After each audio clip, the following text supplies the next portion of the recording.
marketing teams are looking at their funnels and they're saying, or the sales and marketing teams are looking at the funnels and being like, okay, but we have 100 of these MQLs or 3,200 MQLs that we're driving, but like, how many of these are quality? How many of them are making them into actual conversations? And instead of driving this like mass of just downloads and opt-ins and webinar registrations and calling them like valuable, let's start looking at other methodologies.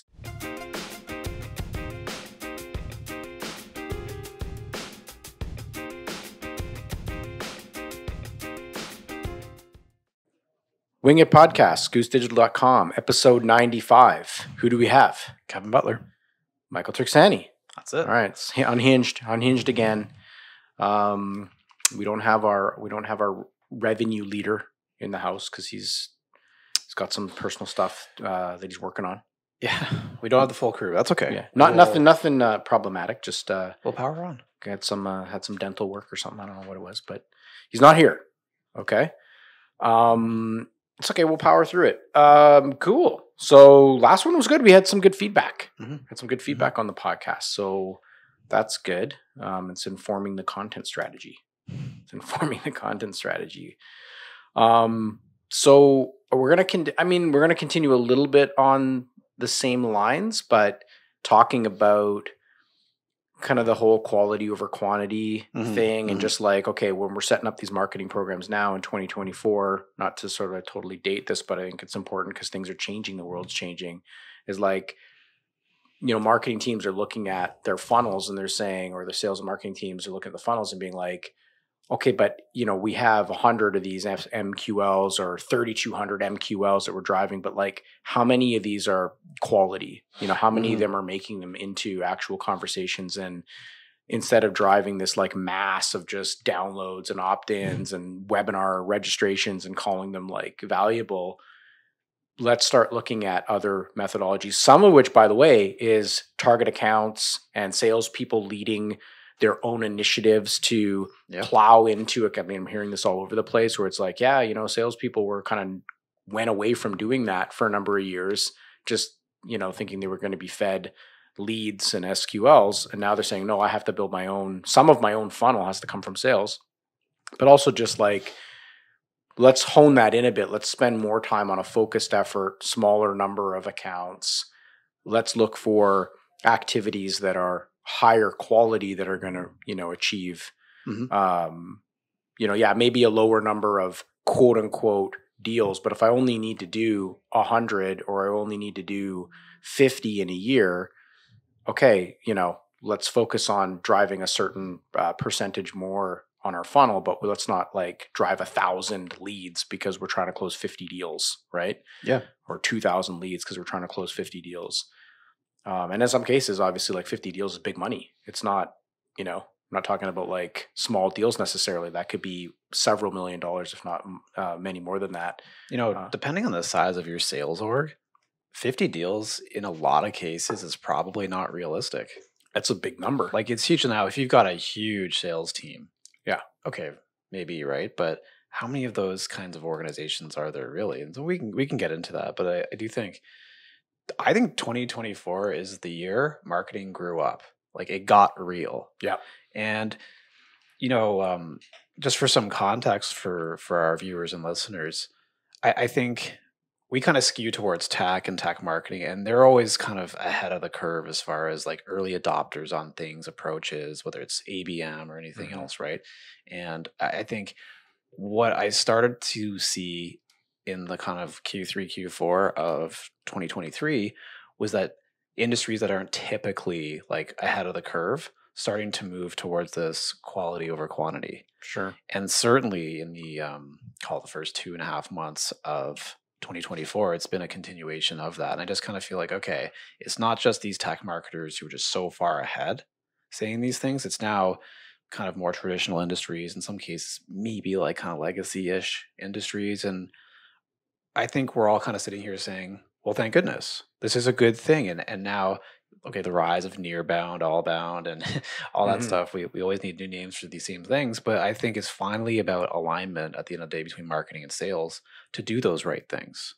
And that to me is really exciting. I've had so many great conversations with sales and marketing teams that are actually in alignment. Like I haven't seen such harmony. Yeah. I'm not trying to paint like an overly rosy picture, but I haven't ever seen this level of alignment and like everyone's being Working realistic. together, And yeah, it's not just like marketing drove all these MQLs for 4 years and they didn't really do anything. They weren't very good. So now I, as the sales leader, have to go and run my own programs, and it's kind of more combative than anything. So I think this is actually Yeah, I think really great. if you were, you know, and we've talked about this before on other podcasts and just internally a lot, where like if you grew up in that bull run, you know, call it the last, you know, 10, 11 years of tech marketing. And I think marketing, because the technology area, the SaaS companies, you know, they were really pushing the envelope. So I would say a lot of people kind of, that's what they know about marketing. It's like, oh, we're bringing in these platforms, oh, we're bringing in these tool sets, oh, we're pushing MQLs, the B2B marketing playbook of the last 10, 11 years. You know, you kind of are at a bit of a disadvantage because if you were in one of those companies that had money to spend and you weren't, you know, everybody was doing the same thing and that's kind of what you know. Well, a lot of the traditional businesses, they never went there because they didn't have the money to do it. They wouldn't just sort of spend that amount of money to quote unquote create demand and pump their pipeline up. Because for them, they're not venture backed. They don't have that kind of cash to just go and blow. So now you've got this kind of major pullback and you've got individuals in the marketing space that have learned that that's what marketing is. That's what we do. You know, I've got 7 years of experience in that space. And yeah, my companies, I was at 3 or 4 companies and we all did the same thing and they all had money to burn. And now you're in an environment where like, well, the money's not going to be burning anymore. You have to, like you said, it's got real. Everybody's got to grow up and realize that, well, no, we have to do things that add actual value, not just MQL numbers, not just meetings booked. So how the hell do we do that, right? How do you actually go do that? And that's a major change for a lot of these people that grew up in that mode. So, you know, I think we're looking at it being like, you know, trying to advise clients to say, well, what's changed? And for some of these businesses that we work with that never had the money to do that anyway, it's a little bit of an easier conversation to say, okay, you know, we've got some ideas, we're going to talk about the strategies. But I also think it's difficult because some of these strategies that we're going to get into, like your brand and you know, not gating every single thing, there's not a way for those companies to really fully measure the impact of their marketing now, right? And not that they, you know, obviously that marketing wasn't always working, but at least they could say pipeline created, you know, and all these numbers. Now you're asking them to do some brand marketing and so okay, blah blah blah, and it's like how do you go to them and say, yeah, this is worthwhile, but it's a multi-year kind of a long-term investment, right? No, I do think we can talk about even whether you want to call them full-blown KPIs for measurement or kind of like these leading indicators that say you're kind of on the right path. So we can talk about those too, because I think there's some where you say, well, okay, like I kind of see like if this were to increase, I would infer that these kinds of behaviors are the ones we are trying to create. But if I were today in a marketing org where it was sort of just me, maybe one other person, and a bit more of a legacy field, doesn't even matter what industry you're in, frankly. I would take the HubSpot playbook of like 2012. That's my brand strategy, like full blown, because the thing that hasn't changed and it's never going out of style is high quality content.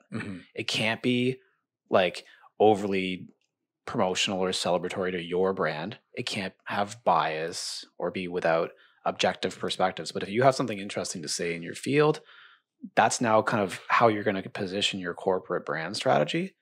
And that's how you're going to be releasing and distributing content to your target audience.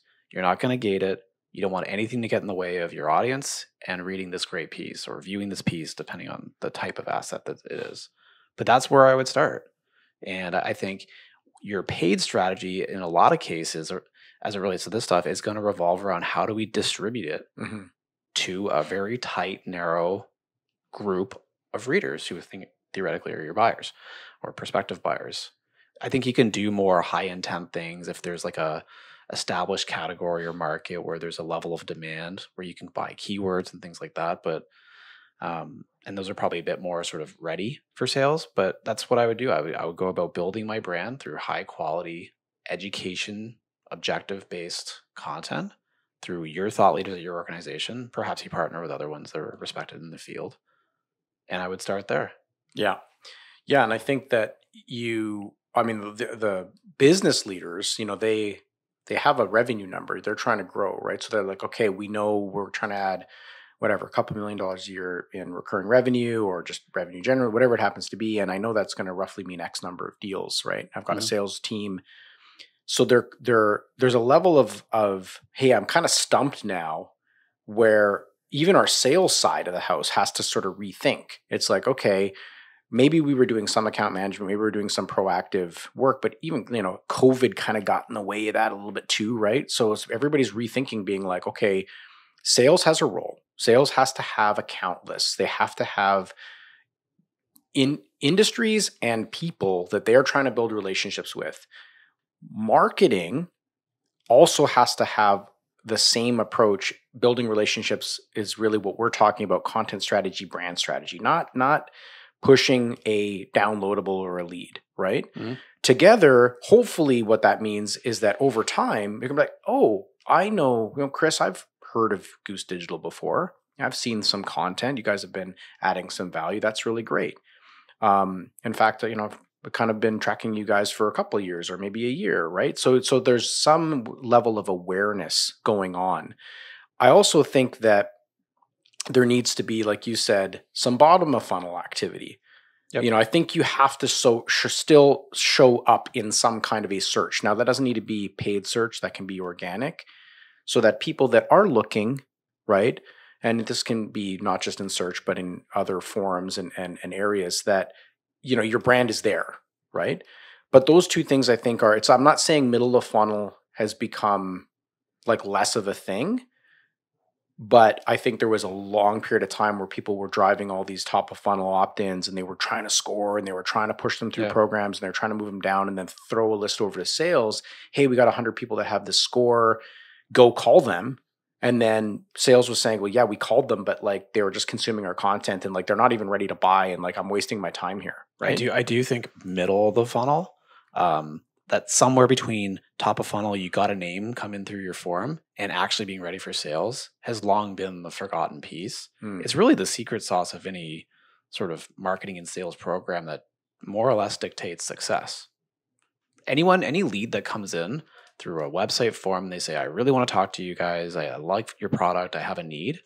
Like, you know what to do. Every org knows what to do. And you'll probably win 10 to 30% of those. Yeah. It's everyone else that looks pretty good, but just isn't ready yet. Like, do you have the ability to look at their behaviors and understand how ready are they? Do they need more information? What is that information? And then ultimately, when does that turn from being in research mode to ready mode kind of thing? Yeah. And so that, we've had lots and lots of podcasts about thoughts and ideas there, but that's really where the alignment piece is required. I think going back though, when we talk about building awareness, the common objection that I always hear is like, oh yeah, I probably know I need to do this, but like, how do I measure it? You're saying don't have any gates and don't have forms and just throw all my information out there. And there are ways to look at that, right? Whether it's, you can look at referring sources. Is it URLs that are off like organic? And you can use like UTM strings to do that. If you've got landing pages where you've got non-gated assets, look at that inside of GA. If your Google Analytics is saying there's more organic referrals coming in, or you're just seeing web traffic grow to these certain places that you're promoting, right? It's even the views of your podcasts and all that stuff. Like, I think that's all good. And that's what I would use to say, is this working? Do we seem to be getting a lot of engagement there? You could even break down like your Google Analytics to look at specific regions and geographies if you've got a pretty tight sort of audience that you're targeting. But that's where I start. And it's like dead simple. I do think though, you alluded to this before, I think you're right, is you can't measure everything. So you're going to have a level of acceptance to say, I kind of just have some level of faith here, and these are the things we're going to watch to see if the needle moves. You can't measure everything. And you have to be okay with that. Yeah, I think measuring how the impact of your brand marketing, like maybe if it's going to be like this video podcast, and we put this video podcast on LinkedIn promoted, like in addition to our organic, it does go on LinkedIn promoted. And I think people often ask, like, well, what's the value that you're getting from that? It's difficult to really pin that down. I can say, hey, well, we've got so many referrals from LinkedIn. We've got so much traffic. I can tell you, we talk to people in our space, some of which we've done deals with, that say, yeah, I check that out. I see that stuff. So, it is hard to kind of pin down to say that's 100% driving this amount of revenue referring, right? But it's also not that expensive, at least today. So if you said, we're able to get 300,000 views within our tight audience, the audience that we know we want, in a year for 10 grand or less, or whatever, the 8 grand, whatever the number is that you can speak on, obviously spend a lot, but you don't have to spend crazy amount of money right now. So that's, I think, part of the win on these networks is it's more for video. But I think if you can go there and you can say to yourself, I can define an audience. We know that this is an account base. This is an industry. This is role levels. This is things that really make sense to us. Call them, marketing qualified accounts. We talked about that if you want to go there. So we understand that, like, this isn't just going random. I don't have, people that are completely interested in horticulture, like seeing our podcast videos. That's not happening, right? So, or at least, that's how these systems are built. So you can do that type of targeting. And on top of that, it doesn't cost us a lot, right? So I think that really plays into the conversation. What is way more expensive is driving out a bunch of MQLs that you're then going to run through a whole bunch of scoring and programs that then you're going to have an army of BDRs going and trying to call and follow up and then determine that actually, no, we're not ready. Like, that is crazy money. Fire up the $15K a quarter syndication programs with a publisher that's not really in your field. And you got it. Yeah. So I think that, that's definitely like what we want to see for a lot of our, if you have a brand, and we were talking a little bit about this, if you've already got a level of awareness, maybe your business has been around for quite a while, maybe you've attended events or had a great sales run. So you've got a captive audience. People know who you are. I'm not saying there's not a place for continuing your brand. But if you're not that, I do think that, like, you have to have a portion of your budget that's just saying, you know what? Probably more. And maybe, maybe more, where it's just like, no one's going to know who Goose Digital is if we don't. Like, we go to 4 trade shows a year and we're running some keyword buys. No one's going to know who we are. Yeah, right? Look, like, is it easier to run an effective marketing program when everyone knows your brand? Yes, absolutely. For sure, right? So in absence of a dominating or market leading brand, I think you've probably got to go slightly more overweight as far as how you allocate capital and, frankly, even like effort into that sort of awareness building. It's going to be paying, like we were saying before, to distribute these kinds of great little media assets, whether it's white papers or videos, doesn't matter, to this audience.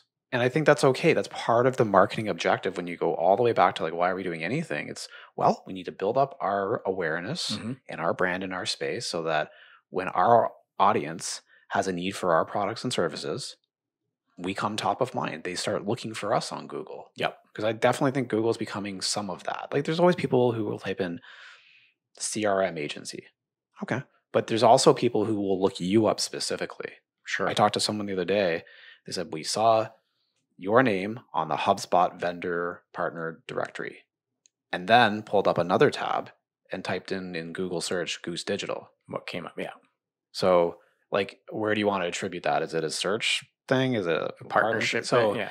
And by the way, you're getting a ton of content around our podcast, our YouTube channel, our My Business page, our Twitter, our blog. Right. Like, so when you do a search like that, there's this fullness of information coming back where you're like, okay, probably on the list, right? And it's just kind of a credibility check. And I don't even think most people consciously think that, but you pull up a search and you're right. Like, you kind of got, maybe there's a paid ad, maybe there's some organic stuff, that there's like a LinkedIn page, there's like something else that we've kind of built into the world of indexing Goose Digital. And then it just seems like, hey, this is a real business. Then you go to the website, you get that whole experience that of course, we've put a lot of thought into how do we want to present ourselves, but it just kind of passes all like those mental sniff checks. Yeah. Right. Yeah. The other missing thing, the other missing link, which, you know, could be a whole podcast on itself that we could do, but I should touch on it a little bit here in terms of the growing up the side of marketing for this year that we're really seeing is product marketing. And I think that, you know, there's a big difference between having a strong distribution function and using an agency to efficiently chop up, distribute, you know, create mini versions of, to be able to push around, Totally. all that kind of stuff that frankly is not super, it's has to be done, and it's strategic from the perspective that it needs to be done like consistently, and it needs to be done well. But it's also not something that I think is a $125,000 role or even a $75,000 role in an organization. I think where we got to was a place where like all of these MarTech, all these types of people were in the org, in the marketing org. And it's like, okay, but like, where are our product marketers? Where are the people that need to really build the product marketing of the, you know, the product that we have, the services that we have, the problems that we solve, the customers that we want to go after?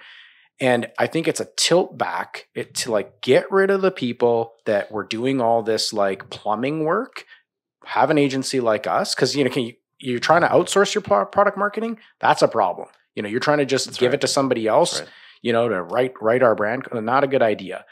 Hire somebody to do that. Like, let's talk about product marketing being a missing thing. So this kind of motion that you just described, there's two distinct functions within. There is the creation of the message, and then there's the distribution of the message. The distribution is important, but that's the easier thing to outsource, to your point, right? Mm-hmm. You can get someone capable to do that. Make sure they're good, and they have to follow like a level of execution you're happy with.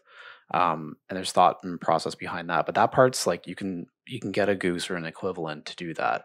What's really hard to do, to your point, is that creation piece. Like, who's that thoughtful person or people that can actually convey a unique perspective in your market about your company, and they articulate it. And I think we're now in like what I would call level 2 of this, which is great as far as sophistication goes, because to date, I think what we've seen as a lot of is the most eager, louder voices have been the ones to get out. Doesn't always mean they're the best, but where we're going to now, and what's starting, that cream that's sort of rising to the top, are now becoming like, those are the really thoughtful, willing and eager speakers, right?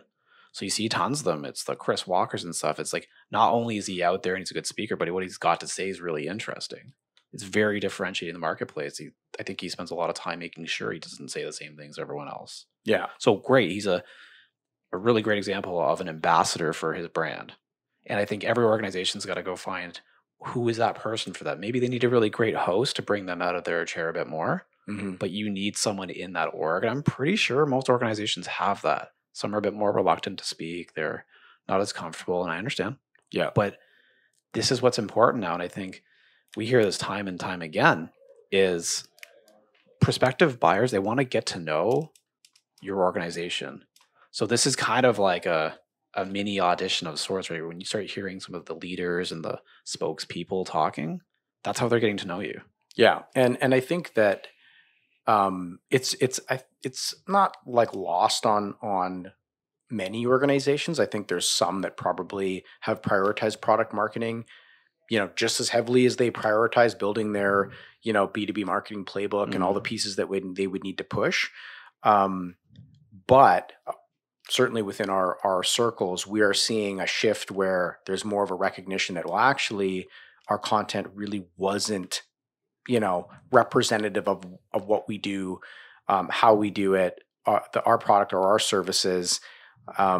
We were pushing messaging that was really designed to drive MQLs in the door, not so much to really support our brand and our business more holistically sales. That's right. So let me ask you a question, because I think this is where it's going. Is I think historically marketing orgs have been sort of in 3 distinct buckets. There's been sort of corporate or brand, product marketing, and then sort of like lead gen.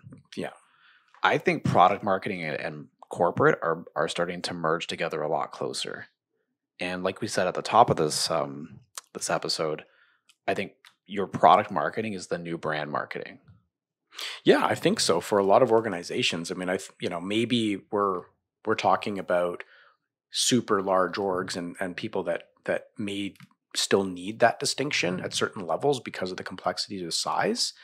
Where you might have such a large organization that, there's a justification here to have a team of product marketers on just these specific areas, right? Well, sure. But I think a lot of companies have adopted that model that aren't big enough. Like we know because we came from an organization that acquired our last company, and they weren't very big, yet they adopted that same model where it was like we had all these different field marketing and corporate and brand and then product, and it was all kind of separate. And it's like, guys, like we're not big enough to justify that. And in fact, these things are so key because we're not that big of a company. And things have changed. Like this is Goose Digital's corporate brand. Sure. This is our corporate message. And every week we sit down and record another one of these podcasts with little clips that we pull out that reflect and represent what we do, what we stand for, and our thoughts on the space, right? But if you said like, okay, we buy into the idea of brand marketing as a layer and we shouldn't be gating everything and it should really be providing valuable content, I think the next place to really look is, well, what's going to power that? Like we're talking about here. And I think your product marketing is likely not where it needs to be. And, you should, as a sales leader, as a business leader, and we're talking large companies, relatively speaking, that really don't have this nailed down, that you can't go into an area and be like, yes, I can see that all of this material, right, from something I might hand to a salesperson or they might hand to a customer, completely represents what we're doing and is on strategy from where we're trying to go. Yeah, you've got a product marketing gap. And how do you expect the distribution team, the people that are responsible for brand and lead gen to really be able to do their job if you don't have that nailed, right? I agree. 100% nailed. So, all right. Glad to see we're preaching to the choir. That's good. Absolutely. I think that's a good place to leave it. And then we'll come back and do another one. Maybe try to get the rest of the team here. Yeah, maybe we can talk about product marketing and sort of approaches and frameworks to how you can really extract a product marketing What we function. should do is we should get Greg in here. That'd be good. That'd be great. Right? He hasn't been on this yet. No, he'd be great. So, Greg, if you're listening, I know you're listening. Get your butt in here. Okay? The Greg is an external. All right. Well, we'll see there. Yeah, we'll see. All right, everyone. Take it easy. Cheers. Bye now.